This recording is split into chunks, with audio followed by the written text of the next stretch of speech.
Hello to all you beautiful listeners who have graced us with your presence again on this glorious day. I'm your host, and Phil is my name. I'm going to be joined by my wonderful co-host today, the always acceptable Michael, and the all-Swedish Swedishman Elias. How are you guys doing? Very well, thanks. Great. Yeah. Are you happy with your intro? It took me ages to come up with that. Yeah, it's good. I liked it. I appreciate it as well. You could say the grammar was a bit off because you said co-host and Yeah. then you introduced two people, but enough of I that. said co-hosts. No, I said no, you co-hosts. don't. Well, I've written Okay. it down here and I read it straight from it. So, anyway, so gentlemen, what are we going to talk about today? Let me tell you the final groups we have to cover before this bonanza of a tournament, which starts tomorrow. Groups E and F, which are both making their debuts in the tournament, like so many other teams. Well, other teams are not actually teams, but you know what I mean. For the first time, we're going to have 6 groups. So, yeah, let's get onto them, I suppose. Straight onto Group E. So in Group E, we have Belgium, Italy, Republic of Ireland, Sweden. I think we'll just start in that order. Do you want to go with Belgium first? to Belgium. My Excellent. winners of the tournament, actually. I think they are going to have a good tournament because of the players just now getting really in form. Like, for the World Cup, they kind of flopped, you could say, with so many world-class players and, yeah, just a solid team, a solid squad. But I think they'll either win it or they'll do a World Cup and go out in the groups. I feel like Wilmot has got the gist of the team. It's a shame that Company's out injured, but I think in the Denayer getting into squad and getting accepted as one of the centre backs, I feel he can have a really good contribution to this team. And contradicting to Spain's squad, who I talked about last episode, Belgium really have the start of a up-and-coming golden generation, which I think. And they also showed real champion class in coming from 1-2 down against Norway just a few days ago, and stepped up the game in the 68th minute, which a lot of teams won't do because of fatigue and just the feeling that they're out of the game. But they really, it felt like Wilmot's got the best out of them in those last 20 minutes. And Belgium will play an attacking 4-3-3 with Hazard, Lukaku, Romelu Lukaku, and De Bruyne up front. And then they can, Hazard and De Bruyne gets like 2 free rolls, which you just roam around Lukaku and switch positions. Their defense is a bit of a talking point because they've got so many good centre backs out injured. Well, so many good. They got Lombards and Company who are out injured, and Wilmot has got a real test in finding the real centre back partnership. And I don't know about you, but do you think Alderweireld and Vertonghen are going to start? Or do you think Denayer is going to get in there, or some of the other Belgian centre backs? Well, what do you think? Well, I know we mentioned it a little bit pre-show. I think Alderweireld will start right back. They'll start Vertonghen left back, play Vermaelen and Denayer in the middle. But I really don't have a massive knowledge about Belgium's depth. When Company's out, I don't really know who fills in. That'd be my guess as to what it'd be, but I don't particularly know, in all fairness. I think their usual back four without Company is probably Lombards, Vermaelen, Vertonghen and Alderweireld, because obviously he's played Vertonghen and Alderweireld fullbacks for a lot of the qualifying campaign. With this, he's got so many good centre backs, he wants to get them all in the team almost, and that's okay. But now he's got to a position at this Euros where he's got 2 quality centre backs who have played together all season at Spurs in Alderweireld and Vertonghen, and now in my opinion, they don't have the fullbacks. So it's almost a case of roles reversed, and it's like from one extreme to the complete other. Personally, I think they'll play Vertonghen left back and Alderweireld in the centre with Vermaelen, considering that seems to be the safest option, because I don't think Vertonghen and Alderweireld have actually played much together for Belgium. So, I mean, it's completely up to the manager. Well, obviously it's up to the manager, that's a stupid thing to say, but it's what he sees in his head as a viable and, the most efficient option. Yeah, I see both Alderweireld and Vertonghen starting, but I don't see Alderweireld playing as a centre back. I think he's going to go out and play right back, and they're going to bring in probably going to start off with Vermaelen and Vertonghen as centre backs, and bring in young Jordan Lukaku at left back. since he's been a really decent player for them in the recent games he's been playing. And I think he's going to be one of their really standout performers of this tournament. My personal beef with fucking beef. Personal beef. Okay. My personal problem with this Belgian team is I think a lot of their players are very well known because a lot of their team play in the Premier League, and I think the standard in the Premier League isn't as high as it used to be. Now, I'm not saying that their players aren't world class. I'm just saying perhaps the fact that they're so well known overshadows their skill to a certain extent. Like, obviously, they have players who play in other divisions like Nainggolan and like Carrasco and all this, but I think almost that knowledge and familiarity with some of those players almost makes them a comfortable choice to be a good team, if that makes sense. I somewhat agree with you in that I think you're trying to say a roundabout way that they're just overrated. Yeah, I mean, I only got a C in English language. So. And I think that kind of backs up the point Elias made in saying that they could either go on and win the tournament, live up to their ratings, or they could go out the group stages like they did at the World Cup. I think it is like I think that's there's going to be no medium with them. I think if the players do live up to their household name quality, I think they could go all the way. But it's whether they've gelled, they have good team cohesion, things like that, and obviously which was what let them down pretty much at the World Cup, and they didn't live up to the expectation. It could happen again here. It really could. I mean, I think this Euros will be won by the team. Obviously, we've got a lot of teams with individual star players like Belgium and arguably England, and then you've got great teams and structured teams like Northern Ireland and Wales and things like that. So I think they're obviously complete opposite ends of the spectrum, but I think the winner of this Euros will be the team that finds the centre point of that the best, and yeah, really can, find the best for their team in that way. Definitely agree with you. Yeah, so Italy qualified with a unbeaten record. They won Group H by 4 points over Croatia with 7 wins and 3 draws. A lot of those games they played younger players and did squeeze past a couple of teams, but like I said, that's because they played younger players, so we can't necessarily look at the qualifying as a way to judge their Euros team. I think their greatest strength is going to be their formation flexibility. I know they've always played 3 at the back, mainly with Barzagli, Bonucci and Chiellini, and I think they can change that formation around like 3-5-2, 3-4-3 to suit who they're playing.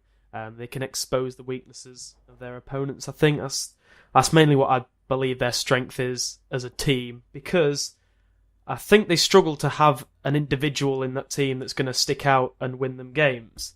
And they've left out the squad Verratti and Marchisio through injuries, and then they failed to put Pirlo Fed to make the squad due to his move to the MLS, so he fell down the pecking order, if you like.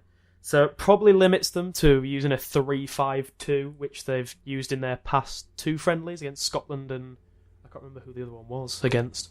But I got it for you, Finland. All right, Finland, yeah. I think that's going to limit them, but they do have really experienced and well-renowned players still in that team. I mean, if you look all the way up to the attack, you recognise all the names, pretty much household names. Buffon, Bonucci, Barzagli, Chiellini, Motta, De Rossi, who are all massively experienced for club and country, which is going to be massive positive for them. And then more recently in the team, they got Darmian, who was the most capped player at the in the qualifying, and Florenzi's also impressed for them. And I think that's vital for those players to stay fit throughout the tournament if they're going to make it through the group stages, I want to say, because I really have doubts about Italy.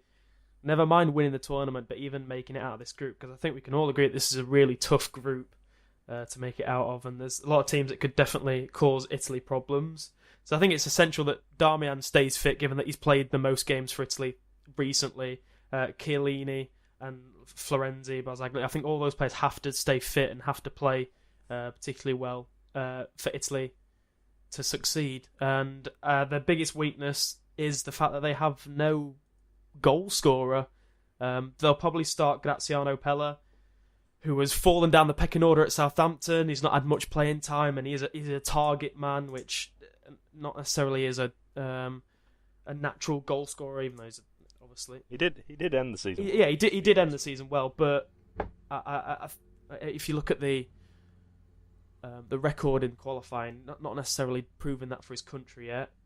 Eder's been impressive for Sampdoria. I know he's moved to Inter now, hasn't he? I think in January or something like that. But he was impressive for Sampdoria, but only scored 2 goals in qualifying, which was the same as Chiellini, and their top scorer was 3 goals in qualifying. So they do struggle to create, and I think that's Italy's biggest weakness. And I think they're generally quite weak once you get past that solid defence and maybe defensive midfield. In all honesty. Yeah. I mean, I'm going to dispute the fact this is a tough group at the end of this group when we talk about where we think people will finish.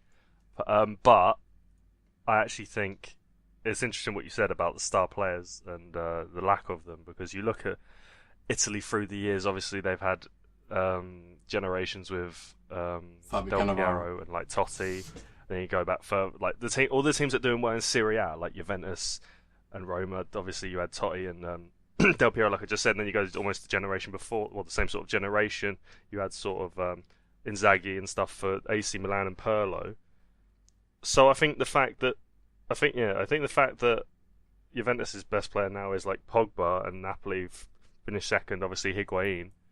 I think the lack of players the early are bringing through are clear to see, and with this squad, I think it's actually quite worrying. It's just like you really see a decline in the national teams, like football, when the league starts to go downhill. Like with the Serie A, of course, Juventus, they did well in Champions League this year, but with the teams beneath Juventus, like Napoli, who are starting to come up now, but like Roma and Lazio, they are not really consistent international teams. They can compete at a high level, but they're not really like all Juventus, Inter Milan, AC Milan standards. So I feel like with the domestic decline, domestic football decline, of course,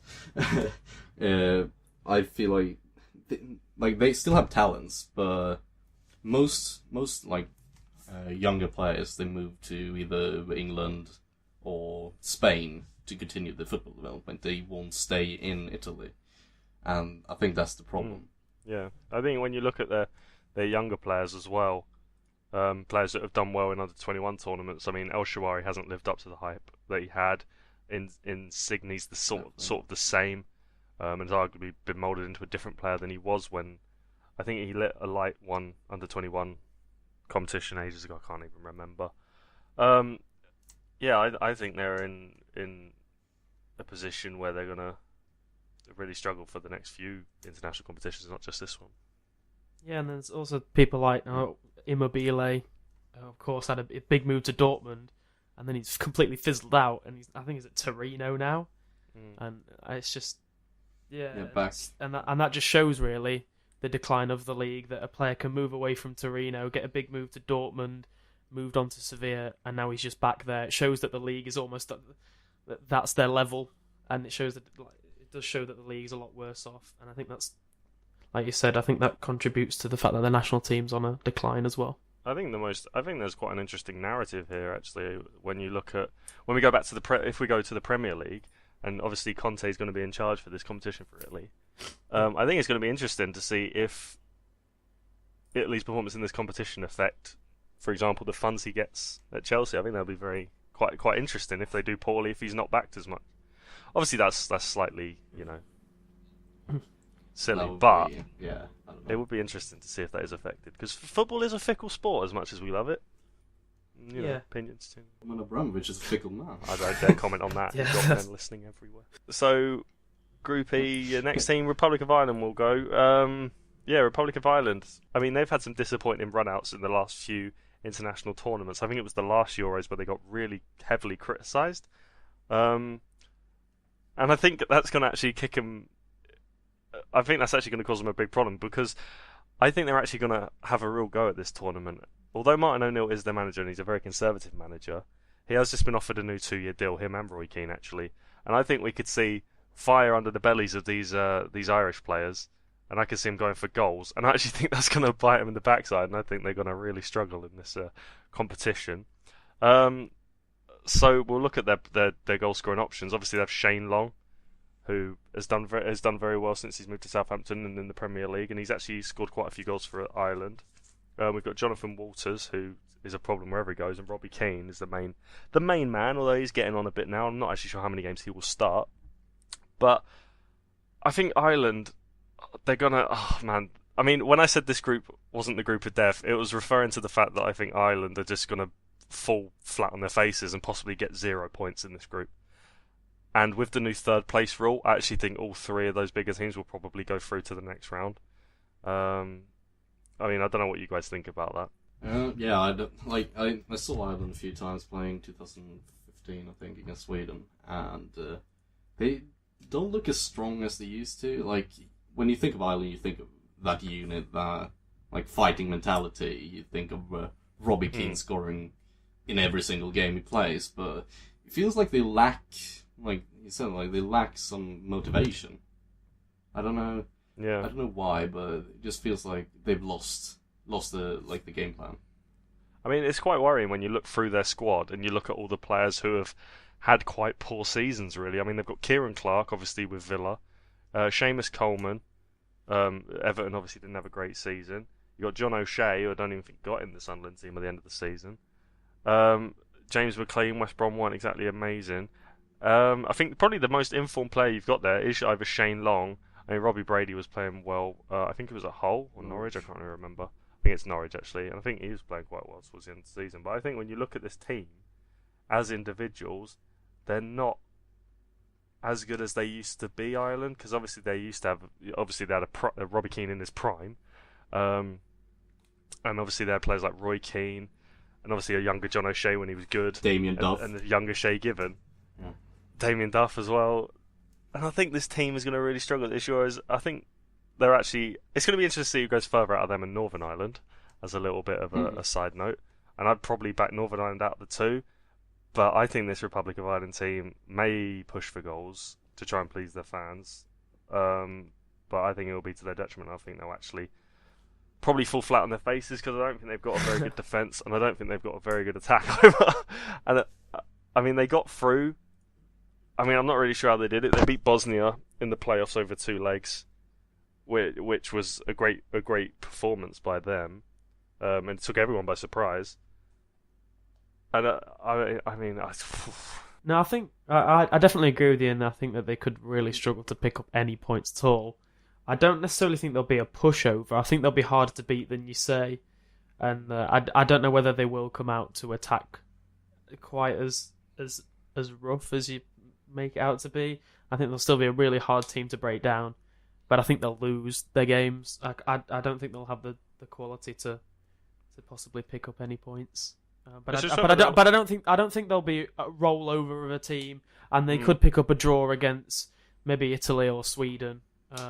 Well, if they could pick up a point against any of those teams if they're resilient, they could draw with any of those. But it'd have to be a tremendous team performance to get that. That's why I think they will fall on their faces, like you put it. Yeah, I mean, I just don't see them really doing anything, and it's disappointing because I quite like Ireland. But yeah, I don't really know what to say. To be honest, there's not many positives. They've only got 4 players in this squad under the age of 25, so the future's not exactly looking bright either. And I think this is probably coming to the end of a good Irish crop of players, and I think this will just be a bunch of old men running about, to be honest, because a lot of them have had very long seasons with the division. They've all pretty much all played in England. They've all had very long seasons, and I think they're all just be knackered and just want to go home. You know what I mean? I don't know. Yeah, so the interesting way of putting it, but okay, yeah. Right, do you want to talk about Sweden? Of course, I want to talk about Sweden. Yeah, I think we should leave that for the national to talk about that one. Yes, the beloved Sweden. Oh, Zlatan Ibrahimovic, of course. Probably his last international tournament for Sweden, which is quite sad, since he's such a good player and he's always been. But yeah, Sweden. No, What? no hope of the next World Cup then. Yeah, we have some players coming through, but Do you not think he'll still be playing? no, he won't be playing. Well, Really? he will play. He will play club football, and he loves playing for the national team. So I don't know, but there are rumors linked to him retiring at international level. wow. So he hasn't declined nor confirmed. So, but yeah, got some concerns in the Swedish team since Andreas Isaksson went out injured against Wales just a few days ago. So we've had to rely on Robin Olsen or Patrick Karlgren, both quite untested goalkeepers. Robin Olsen just recently moved to Copenhagen from Malmö, and he's a decent goalkeeper. He's not international level, but he can do the job. And Patrick Karlgren is the AIK goalkeeper, who also was the hero of the under-21 international tournament, where Sweden went on and won it, with him saving 2 or 3 penalties. And Sweden's defense is really hard to talk about because it's so inconsistent. You never know what you're going to get from it. You got Mikael Lustig, the Celtic right/centre-back, who's not really an attacking right-back. He kind of sits back and helps out when he needs to. But then in centre-back you got Andreas Granqvist, probably... I don't know if we brought Jonas Olsson, actually. I think we did. But you got Andreas Granqvist and Jonas Olsson. But I really want to see Hamrén take Victor Nilsson Lindelöf, the up-and-coming centre-back from Benfica, who's had a really good season and even been linked with a move to Manchester United for a round. Right. So, a really, really interesting centre-back coming up. He's only 21 or 22 years old, and he's shown real maturity on the pitch. And he is a certain starter in the Benfica team, which I don't know how you cannot start him after having such a good season and having Jonas Olsson or Andreas Granqvist there instead. So Well, it's interesting you say that because not obviously, but I'm now looking at it and Jonas Olsson didn't actually get picked, No, yeah. so it looks like he probably will start. yeah, it's either him or a guy called Eric Johnson. Centre back. He also played for Malmö. I think most of the team used to play for Malmö, and he's been a bit shaky at times in these friendlies before the tournament. But there's a really big discussion going on in Sweden if Hamrén should have took Oscar Wendt, the left back from Mönchengladbach, who's had a really, really good season. He didn't even make the squad. Instead, he picked 4 or 5 centre backs. And picked Martin Olsson, who, of course, got relegated with Norwich. And I feel like that's a massive discussion point. Because, of course, Oscar Wendt had a really good season with Mönchengladbach, who finished 5th, Michael? 4th? Yeah, I can't really remember. Yeah. And got a few goals and a few assists, and just generally played well. But I feel like... we got some chances in this group because Zlatan, of course, it's Zlatan. He can score from pretty much anywhere and from anything. And we also got John Guidetti, the Celta Vigo striker, who's had a bit of a quiet season. He scored a few goals when he got subbed on, but he hasn't really cemented his place into the Celta Vigo squad. But he's definitely a player to look out for. And also we usually play a 4-4-2. Like Sweden, with John Guidetti, Marcus Berg, or Zlatan up front. And that's what I don't really like about the Swedish system, because it's so outdated, the 4-4-2 system. But our left winger is actually also one to watch, Emil Forsberg, who played for Leipzig, Red Bull Leipzig, who got promoted, I think they even won the second Bundesliga. And he got Player of the Year, if I'm not mistaken. Right. A really creative left winger who's got real explosivity. Is that a word? Yeah. Okay. I can't think of a better way of putting it. Who also scored against Wales in our 3-win win just a few days ago. So I feel like we can do some damage in this group, and Swedish fans are really looking forward to this tournament with optimism. I mean, I actually quite like the Swedish team. I think the fixtures actually help you. Like I was saying earlier, I don't think Republic of Ireland are going to be particularly well, and you're actually, well, I say yours, I should probably refer to them as Sweden. Sweden are the first team to play them in this group, so I think if they get a win under their belts there, they then go against Italy, knowing that a win would probably secure them top 2, and then they've got Belgium, arguably the hardest game of the group last, and they could already have been secure promotion then, and if Belgium perhaps need a point, I actually think Sweden could top this group personally. I mean, that's my opinion. It's a bit out there, but yeah, I think they've got a very good chance of this competition. I think it's interesting. Obviously, Zlatan Ibrahimovic is your stand-up player, but I think this is going to be a competition for stand-up players. I think Ibrahimovic will step up for Sweden. I think Ronaldo for Portugal, Bale probably for Wales, Lewandowski for Poland. I think there's a lot of teams like that who are focusing on that star man, and I think this could be one of the rare competitions. This might just be optimism, but lives up to the star players performing to their potential and abilities. And I really hope we see a good competition from that perspective. It's got everything to be a good competition, and I don't see any of the teams being weak. Like, of course, you can argue if Albania or Romania, maybe Republic of Ireland. Yeah, exactly.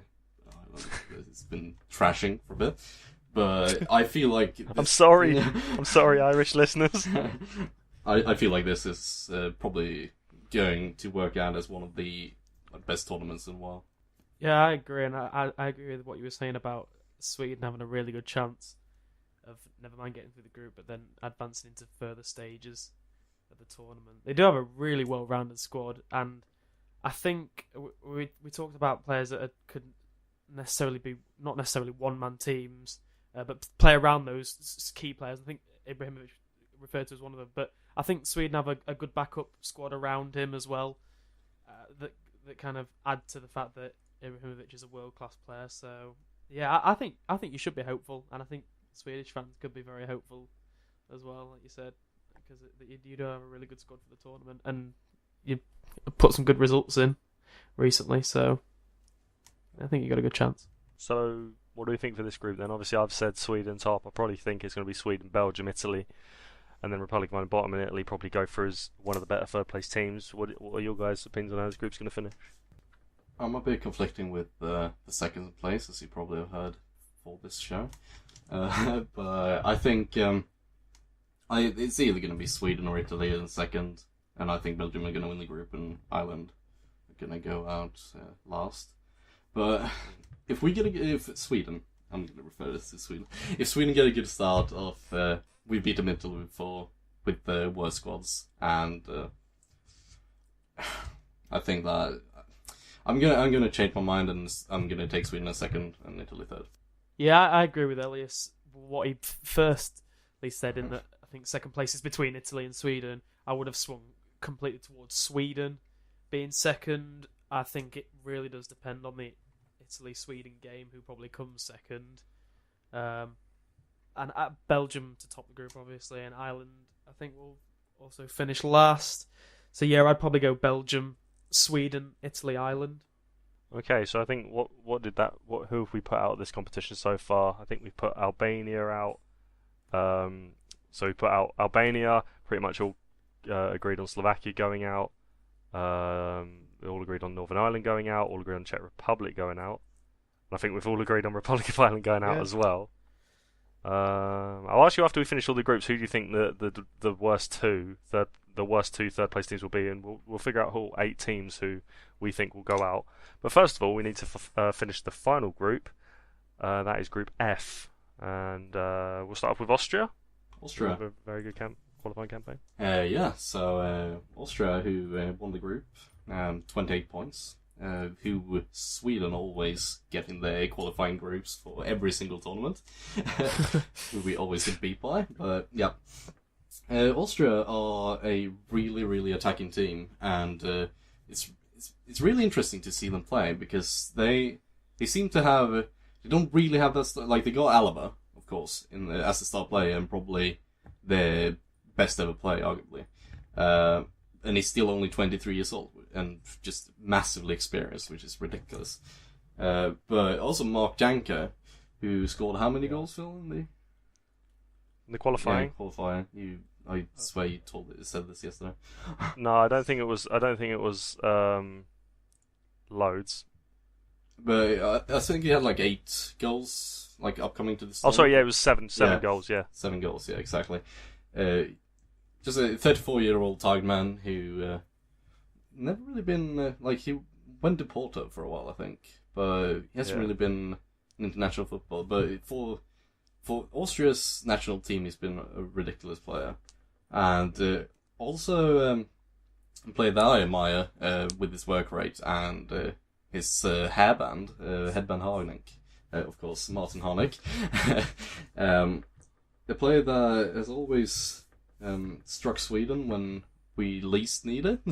He's scored so many last-minute winners, and it's a real player, a really interesting player to watch from the wing, because I think he plays up front for his club team, but plays out wide for the Austrian team, and I feel like he can get definitely a few goals in this group stage, and Austria can be a real contender for the top place in this group. Oh wow, interesting. Yeah, So I obviously really they've like got. Austria. Go on, Sorry. sorry. I really like Austria's squad. I mean, I'm just looking through the squad that they actually brought, and obviously being a Schalke fan, I have a keen preference towards the Bundesliga. They really do have quite a lot of players in there that could light up the Euros, and I think there's going to be a lot of underrated players in their squad, definitely, because I think a lot of people expect Alaba to be the highlight of the team, even though his position doesn't necessarily mean he's the highlight. But they have a lot of good players in that squad. Yeah, I like the fact that Mark Janko's come back to life since he joined Basel. Obviously, he was phenomenal at Twente, wasn't he? They got him his move to Porto, but they've also got other players like Marko Arnautovic, who is, I mean, he's had a patchy season at Stoke, as pretty much all their players have, but he has obviously got that quality that can, like you said, Michael, light up a Euros campaign. And I mean, if it clicks for this Austria team, I think you're right. I don't think there's anything that can stop them finishing top of the group.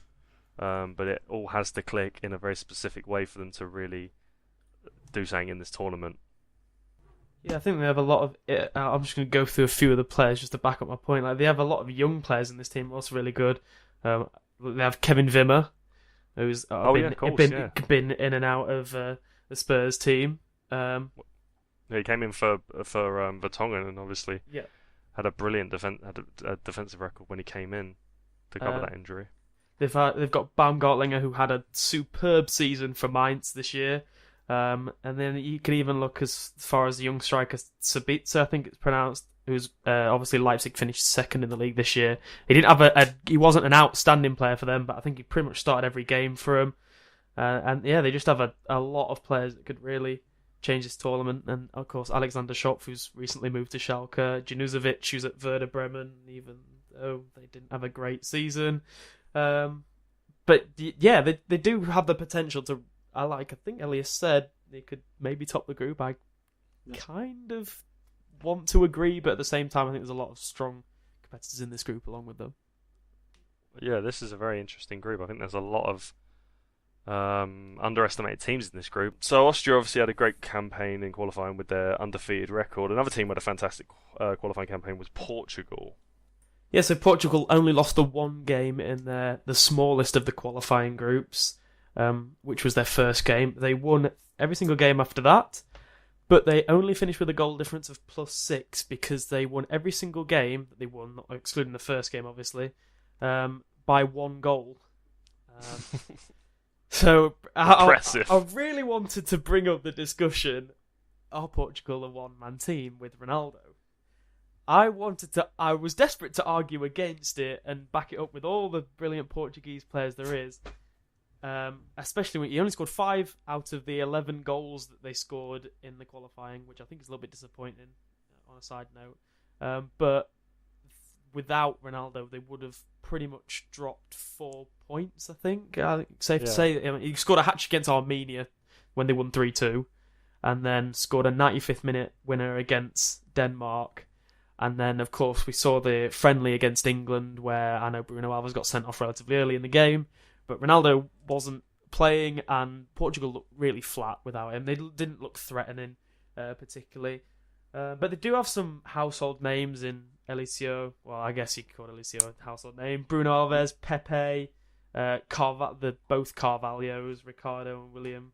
Nani, Quaresma and Moutinho are all good players in the past. And I do worry that Portugal don't really have, without Ronaldo, much going forward, but they do have Ronaldo, so it really is going to be if Ronaldo can win them the group, I think, personally. Well, it's interesting what you said. He only scored 5 goals out of their 11 goals in qualifying or whatever it was, but I bet like at least 4 of those were winners. So yeah, exactly they were. I mean, in my opinion, he's probably the best. Well, he is the best player in this competition, in my opinion. And there probably are people who disagree with that for some reason.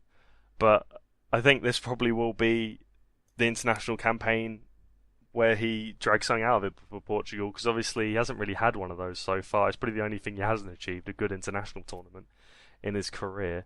So I think it'll probably... I mean, he's due a good tournament. It's pretty much what I'm going off here. And I think because of that, I think if Ronaldo plays well, I mean, Portugal could probably win the whole thing because he is that good. Yeah. Their silence. Yeah. Yeah, about Portugal. Oh. Yeah, I don't know what to say. What? I've never been a big fan. Have I just destroyed the conversation with my comment? I don't like Ronaldo. I don't like Portugal. I never liked Portugal. It's just like, no. Do you want me to continue with my point? Yeah. Because it's just It's just unnatural. What just happened? You destroyed it, Phil. You destroyed basically, us. You killed us. Right, basically what just happened is I just had to edit out a load of silence because these two have just sitting there with their mouths open, gasping at what I've just said about Portugal winning the whole competition. But I really think that Ronaldo's going to step up for this competition, and Portugal are going to do something in it. Now this is probably a ridiculous decision to say this thing, and I'm probably going to regret this at the end of this campaign. Yeah. But I think Portugal... It's interesting we use the phrase one man team. We've used it for a lot of teams. I don't think it's actually what we mean. It's just a shortened way to say what we mean. But there are other good players in this squad other than Ronaldo. Obviously, like you said, Moutinho, Pepe, amongst others. I think... I mean, it's hard to back up my point because I just have sort of a feeling, which is such a naff thing to say when we're a football podcast. But it's all I've got to go off, and I've got a really good feeling about Ronaldo and Portugal. I think that winning the Champions League is just going to be the feather in his cap, especially with this rest he's had after a long season with Real Madrid, missing all I think he's missed all the friendlies pre-season. Pre-tournament, so it's whether they can keep him fit for this tournament. And I mean, I can see Portugal having a slow start and then just kicking into gear and just winning every game, with Ronaldo just pulling him through. I mean, I don't know what else to say really. Now I've got something to back up your point. Portugal did beat Belgium, who Elias said could win it. So that's yes, point valid. So another. We now know what Phil does in his free time: sits under a tree and just gets feelings. He's meditating. That's the extent of my football research. Yep. I've got a feeling that Republic of Ireland will attack and roll over, and I've got a feeling that Portugal will go on and win the whole thing. Okay, podcast over. The best football analysis here. But yeah, I don't think Portugal. I don't think Ronaldo can carry Portugal past the teams like Germany. Any team that can defend will just frustrate Ronaldo. But this is my point. And if there's such of a one-man team, Ronaldo will get frustrated, and even if Ronaldo can score 2, the other team could probably go and score 3 because his Portuguese teammates are frustrated with Ronaldo crying all the time. Listen, Ronaldo's a great guy. He tries his hardest. And I think it's interesting you say about teams defending. I don't think there are actually many good defensive teams, especially at international level. I don't think there'll be many good. teams, really. I mean, to talk about it in the latter stages. I think if we're talking about winning the tournament, they're gonna have to go past Belgium, France, Germany, or Spain. But what's there to say that Portugal aren't a very good defensive side? I mean, it took England an age to break down a 10-men of Portugal side, and obviously they've only conceded 5 goals in qualifying. So what's to say they haven't got that balance? Because Bruno Alves and Pepe are going to start fighting each other, and they're going to get... Yeah, I just don't see them like staying on the pitch very long. That's pretty much it.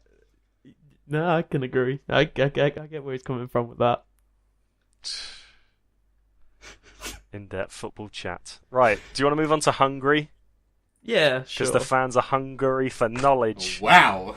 This is just this. We're in the 3rd episode and we've just lost control. We've gone off the rails. We've got two teams to go. Save us, Michael. Just save us. Okay, let me tell you about Hungary. So they lost twice in qualifying, finishing 3rd behind Northern Ireland and Romania in what could be considered a pretty weak group. Greece were also in that group, but Greece are virtually irrelevant. Whoa. That's worse than what I said. Their massive weakness, and I mean massive weakness, is they have no goals in their team. They scored 11 goals in 10 games to qualify, but did somehow beat Norway 3-1 in the playoff. And I think that can be attributed to their really solid defence and midfield, a really solid structure. I'm really going to make a hash of some of these names, but I think the key player for them is going to have to be, is it Dudshak? Is that how you pronounce it? Yeah. Okay, I got that. I didn't want to mess that up. It's good you pronounce that right, because we don't want to make fools of ourselves on this podcast. No, Definitely not. No. Definitely don't want to do that. And I think Adam Slazai, who used to be at Schalke, so I know a little bit about him.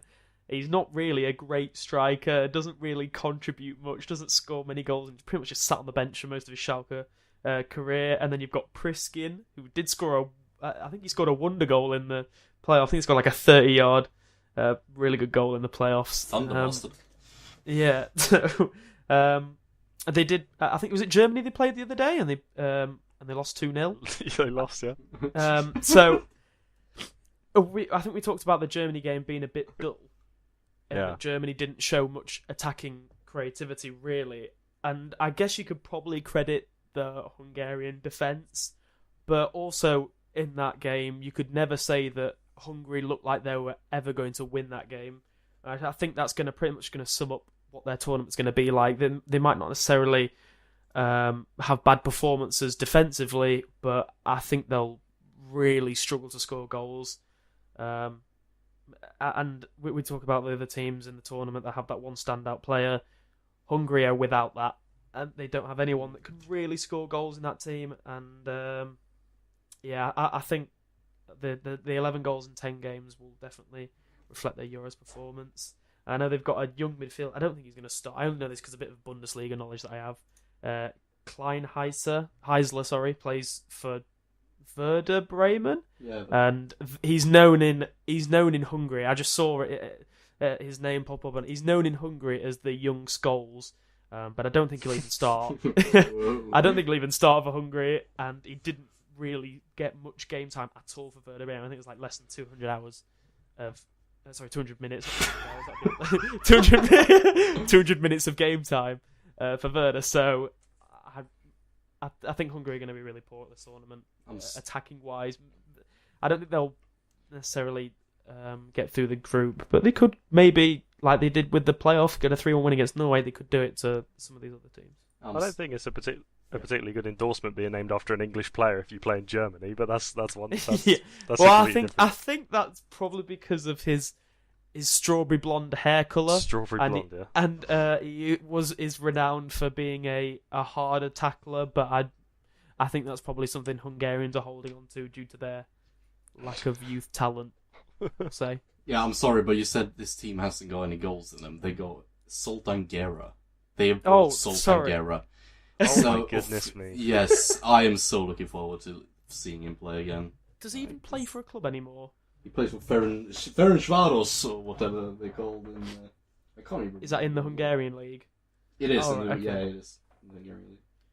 Ferencváros. Yeah, AIK played them a few years ago. Right. Okay. So are we going to say that Hungary's Euro hopes rest on 37-year-old Zoltán Gera? Yes. Okay. Right. Okay. I think it's interesting the fact that we're going to go on to Portugal, so Michael didn't have to do 2 teams in a row, and he had 2 teams in a row anyway. Oh yeah. you do. Of course. Okay, so the final team in Group F, and the final team we're going to talk about in this Euros. Preview. Thank goodness we're getting to the end of these previews. Right. So the last team in Group F is Iceland. The fuck is the laughing when I'm talking? So the last team in Group F we're going to talk about is Iceland. Now, Iceland, this is their first ever international tournament, which is, a fantastic achievement for them. Such a small nation with not really many football exports to talk about. One of their most famous, in history, is Eidur Gudjohnsen, who played for Barcelona and Chelsea, and he has actually been selected for this squad at the mere age of 37, which is brilliant because he's one of my favourite players ever. Personally, I just love the way he used to play football and dink goalkeepers. I thought it was great. But I think that's almost a romantic inclusion. It's almost a thank you as to what he's done for Icelandic football. But obviously, the best player in this tournament will be Gylfi Sigurdsson. Or Gylfi Sigurdsson, I'm not sure how people pronounce that. Personally, for me, it's Gylfi, but anyway. He was their top goal scorer in qualifying. The good thing about Iceland is they're a very good team. And they conceded their fewest goals in their qualifying group. And they're a very good, robust team. And I think probably what they're going to be doing in this competition, they scored a lot of goals from set pieces. So I think probably what they're going to be doing is trying to hold out, trying to get free kicks and corners, relying on that set piece ability by Sigurdsson to create or score goals. I think that'll probably be their go-to tactic for this competition. And I think in this group, it might actually work quite well because we talked about Austria and Hungary. They haven't exactly got world-class. Even Portugal to an extent, even though I said they'd win the whole thing, so bringing them in here is kind of detrimental to my point. But they haven't got amazing attackers. Obviously, Austria have Janko, who is good. Portugal, Ronaldo, but they're not massive attacking units who score millions and millions of goals. So I think they could do well if they just sit back, soak up pressure, maybe hit a quick break and win free kicks around the box and create goals that way. And I don't think there's anything particularly wrong with that, especially as it served them so well in the group stage, scoring a lot of goals from set pieces. Qualifying from set pieces. They beat the Dutch twice in the group campaign, which was very important wins. Arguably, Holland didn't have a very good campaign. Well, not arguably, they didn't have a very good campaign at all.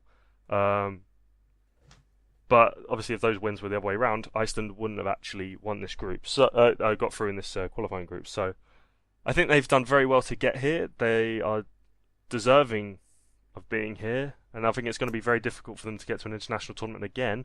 So I think they'll make the most of it. I think they actually have a very good showing in this competition. And I think they've got a very good chance of getting out of this group. I don't know what you guys think about that. I'm swinging to slightly disagree with you on the fact that I think that you said to soak up pressure and then to take advantage of the set pieces. I was just looking in their past 10 international games, they've conceded in 8 of those games. So obviously they do not particularly have a great defensive record. So I think soaking up pressure is not going to be something they're going to excel at particularly. I think, like you said, this is probably their best chance they're going to get at even being at an international tournament, and they'll go for it. And I think they'll do that through attacking. I think they'll really try and open teams up, and especially in this group, I think they'll just try and outscore the opposition, which is what they've done through majority of their friendlies recently, and then even in the qualifying campaign as well. Which is a bit different from how Lagerbäck usually manages. Like, he was the Swedish manager for about, I think it was 6 years? Probably more. Even more than that. Mm-hmm. Yeah, and he's not known for his defensive work, really, and he's not known to attack either. He's just kind of sitting there and just letting the players feel the game, and then just, he's a really good match coach, pretty much. And I don't see many international managers being that. It's more common at the club level. But I'm not really sure how Iceland are gonna do in this group. No, I think it's interesting what you say about the friendlies. I mean, it completely depends. I mean, we've referred before on this podcast how seriously we should take friendlies, and it sort of depends on the sort of argument you're trying to make, really. But I mean, they have only conceded in the qualifying campaign to the eventual winners, Czech Republic, in both games. Won one of them 2-1, lost one of them 2-1, and then they conceded to Latvia and Turkey. But they were the two last games of the group, and I'm pretty qualifying group, and I'm pretty sure that actually already qualified by that point. So it depends how serious you do take it, and I'm not sure whether they have been playing. I'm not going to lie to you, I didn't actually see any of the friendlies, but I don't know how they played in those friendlies, whether they tried to play a different system or different style of play, a different formation. But I think it's interesting you say about scoring goals, because they don't actually have particularly well-known strikers. They have Finn Bogason, I think that's how I pronounce it. He played for Heerenveen. He had a very good season a couple of seasons ago, but he hasn't really done too well. I don't think he scored a single goal in the qualifying campaign. No, I didn't. And then you look at their other strikers. Sorry. No, I didn't. Yeah, I'm just... Oh yeah. So you look at their other strikers. Obviously they got Johnson, and they got another Sigurdsson, who I think has played for Ajax and stuff. I think they'd be kind of foolish to not play to their strengths. And try and play to Gylfi Sigurdsson's strengths, and I think set pieces are important to them, and I think they'd be foolish to not play around that. So Group F then, how are we thinking it's going to finish? Because I think this is probably going to be the most conflicting group we're going to have personally. Although maybe not now. I look at it. Oh no, it will. Never mind. I'll say that about. Okay, so I personally believe that Austria are going to win the group, with Portugal coming second, Iceland third, and Hungary fourth.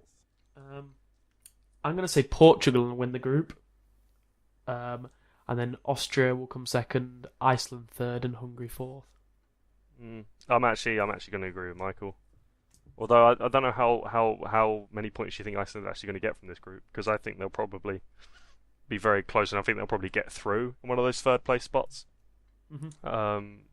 Because, well, we said we'd talk about who we think is going to go out of this competition. So, do you guys have the groups up at the moment? Yeah. Yeah. Who do you think out of the third place teams will go out then? Because obviously only Go two out? of them. Yeah, only two of them will go out of the third place teams. I think Romania. I was going to say Romania. So I don't think Ukraine. Romania, because I think they've got a guaranteed 3 points against Albania. Romania and Ukraine, also. Romania and Ukraine for Elias. Oh, What about you, Michael? I'm going to say, I was going to agree. I also think Iceland, possibly. But I kind of want to agree and say Ukraine and Romania. Ukraine and Romania. Well, I'm going to go to the newspaper of destiny. The unnamed newspaper of destiny. Because I figured this out. Facts. I said Switzerland. So, that's something. I said Switzerland and Russia. Okay. So, To go out. you know what? The tables have turned. Right. So, on to the last section of the show that we're going to go on to, because this is in an absolute calamity. I think we'll all agree. Yes. We're going to make some predictions for this tournament and then come back to them at the end of the tournament to see how we did. So, we've got 4 categories. We've got a winner, runners-up, top scorer, and a team of the tournament. So, I think we've pretty much all talked about our potential winners, haven't we? Yeah. So we've No. pretty much talked about them. No? Who have you gone for, Michael? So, unfortunately, I'm going to have to retract some things I said. Or, no, not necessarily retract, but maybe contradict some things I said. So, I said in the previous podcast when breaking down Group C that Germany could have their worst international tournament for a few years. And in the past few years, of course, their last international tournament was the World Cup, in which they won it. Now, my argument here is the Euros isn't as competitive as the World Cup. Therefore, Oh my goodness. So if Germany were to win the Euros, technically they still wouldn't do as well as they did at the World Cup. It's Which is- unfiltered logic. It is unfiltered. Because the 2 strongest teams, I believe, are at the Euros are France and Germany. So I think that semi-final, I think it has to be due to bracketing. Could be Germany against France. Don't know who's going to be in the final to have to pick my runner-up. But I think Germany will just win it. Something says that Germany have the experience and just have the system to win it.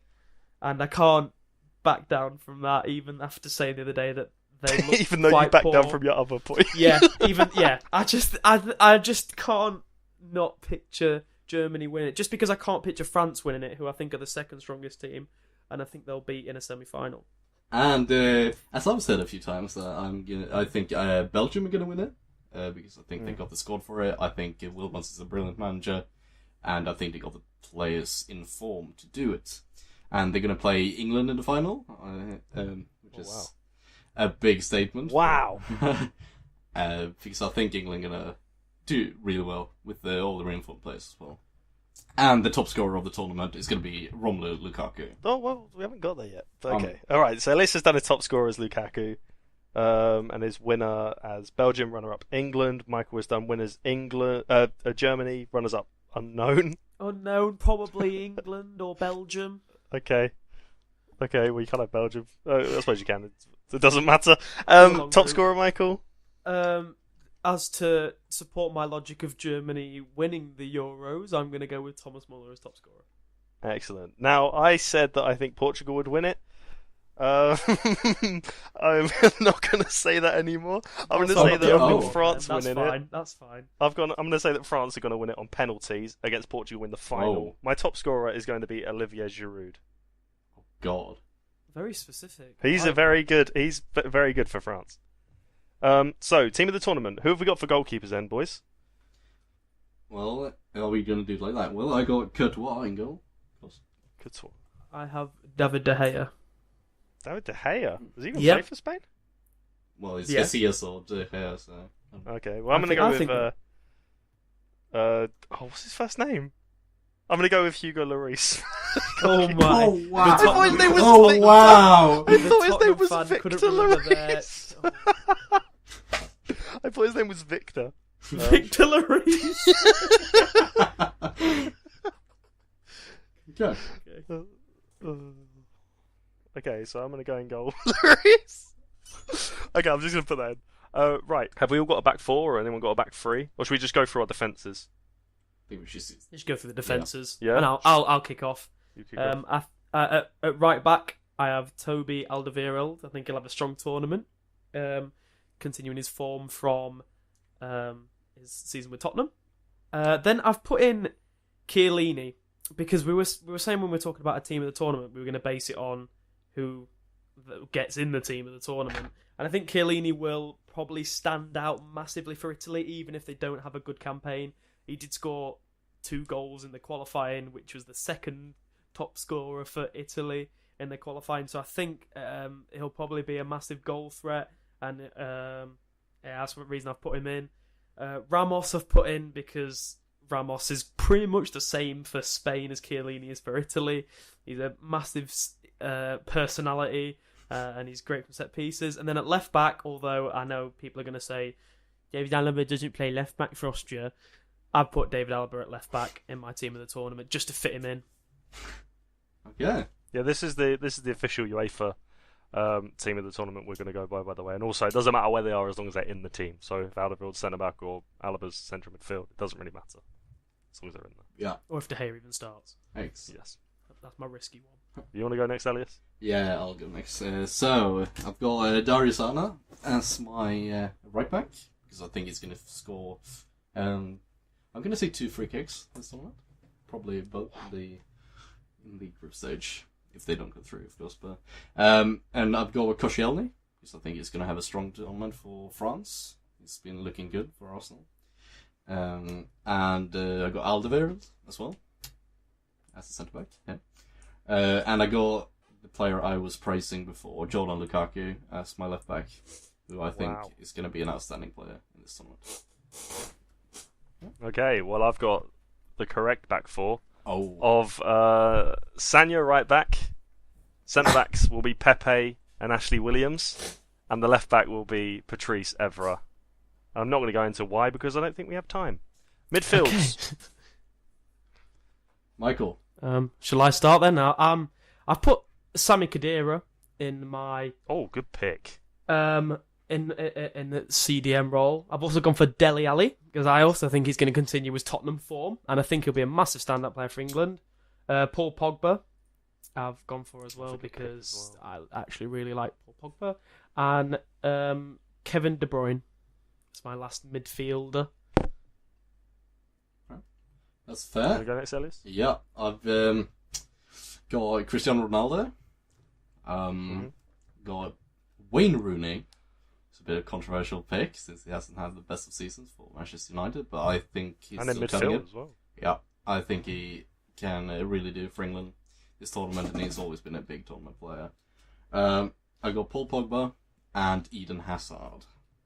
Wow. Midfielder. I have got who I originally said would be top scorer, Thomas Muller, in my midfield with N'Golo Kante of Leicester, Luka Modric of Real Madrid Croatia, and another Real Madrid man, Cristiano Ronaldo, on the left side. And yeah, I think they're all pretty self-explanatory, to be honest, because they're all good. Oh, And I'll go with my strikers first. I'm going to go Giroud, who I think was the top scorer, and I think someone who's going to have an outrageously good tournament and propel Sweden to a reasonably successful campaign. I'm going to go with Zlatan Ibrahimovic as my other striker. So with my attackers as such, I think you've got them as midfielders, but in my strange formation, I've got them as almost attackers. One of them is definitely an attacker, one of them is an attacker midfielder. But I've gone for Muller and Ronaldo. And I think it's with regret that I may leave some of the strikers out, which I think could have amazing tournaments. But I think those two will be integral to their team's successes. That's pretty much why I played 4-2-4 in this. Yeah, it's just cramming as many attacks. There'll be goals. yeah, and I've got the same as Phil. I've got Zlatan in there because I think he really wants to show Sweden what he can do in an international tournament, and he really wants to show the world he's still up for it in international level. And I've got not Jordan Lukaku, Romelu Lukaku, of course. I tipped him as the top goal scorer of this tournament, and yeah, that's my Wow. team. Wow, some interesting decisions, and we are going to be found out to be absolutely Correct. genius at footballing predictions, or we're going to just be terrible. Especially me if Republic of Ireland top the group. Now And Portugal don't win. we are. Well, I did say France would win and Portugal would be runners up. Yeah, let's okay, just ignore that. So thank you very much for listening, guys. We're going to be back probably on Monday to cover the first few games of the tournament. That will be up on iTunes. A link to iTunes if you're watching on YouTube will be in the description, as will a link for YouTube be in the description of this video if you're listening to on iTunes. If you're going to like and rate on both of those, that would be great. Any questions, feel free to follow us and message us on Twitter at InTheMixerShow, or if you want to email us at InTheMixerPodcast@gmail.com. And yeah, we will see you on Monday, and we can't wait for this tournament. Goodbye. Goodbye.